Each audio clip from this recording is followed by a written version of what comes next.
بسم اللہ الرحمن الرحیم۔ محترم سامعین، آج میں آپ کے سامنے ایک وظیفہ اور عمل ذکر کروں گا۔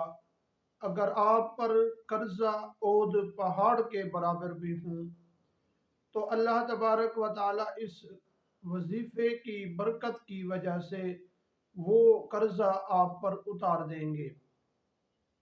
ناظرین، اس مختصر حاضری کے اندر میں آج آپ کے سامنے دو وظائف ذکر کروں گا۔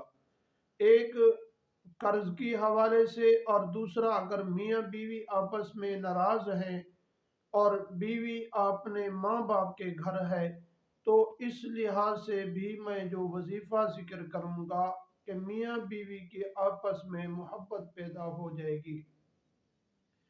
ناظرین، پہلے وظیفہ ذکر کرنے سے پہلے ایک چھوٹی سی گزارش ہے کہ اگر آپ نے ابھی تک میرے چینل کو سبسکرائب نہیں کیا تو آپ میرے چینل کو سبسکرائب بھی کریں اور بیل آئیکن کو ضرور پریس کریں، اس طرح کی ویڈیو کا نوٹیفیکیشن آپ تک پہنچتا رہے۔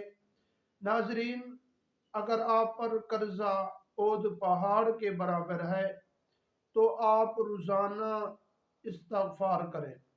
استغفر اللہ الذی لا الہ الا هو الحی القیوم واتوب الیہ۔ اگر آپ یہ نہیں پڑھ سکتے تو آپ یہ چھوٹا استغفار پڑھ لیں، استغفر اللہ واتوب الیہ، استغفر اللہ واتوب الیہ۔ اگر یہ بھی آپ نہیں پڑھ سکتے تو آپ یہ مختصر چلتے پھرتے آپ یہ وظیفہ کر لیں، استغفر اللہ استغفر اللہ استغفر اللہ۔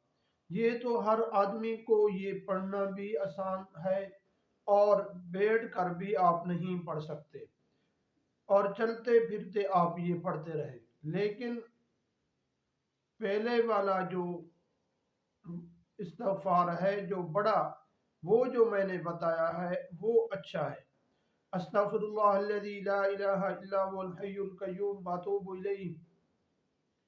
آپ روزانہ 2000 1000 روزانہ اس کا تسبیح پڑھیں۔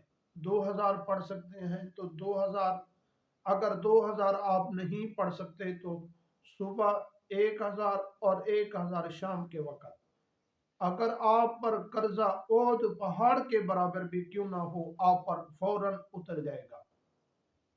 ناظرین، اگر میاں بیوی کے آپس میں نہیں بنتی، آپس میں نفرت ہے، پیار محبت نہیں ہے اور بیوی ماں باپ کے گھر میں ہے تو وہ عورت جو اپنے ماں باپ کے گھر میں ہے وہ روزانہ ایک تسبیح پڑھے، یا حیو یا قیوم برحمتک استغیث، یا حیو یا قیوم برحمتک استغیث۔ ناظرین، یہ آپ 3 دن تک وہ عورت پڑھے، تیسرے دن اس کا خاوند ہے وہ خود اس کے گھر چل کر اس کو اپنے گھر لے کر آئے گا۔ ناظرین، یہ آزمائے ہوئے وظائف ہیں جو میں آپ کو بتاتا رہتا ہوں اور آپ ان کو یقین اور دھیان کے ساتھ پڑھیں۔ انشاءاللہ آپ جس کام کے لیے بھی کریں گے اسی کام میں آپ سرخرو ہوں گے، ناکام نہیں ہوں گے۔ دعا ہے کہ اللہ تبارک و تعالی ہم سب کی تمام پریشانیاں دور فرمائے۔ وآخر دعوانا الحمدللہ رب العالمین۔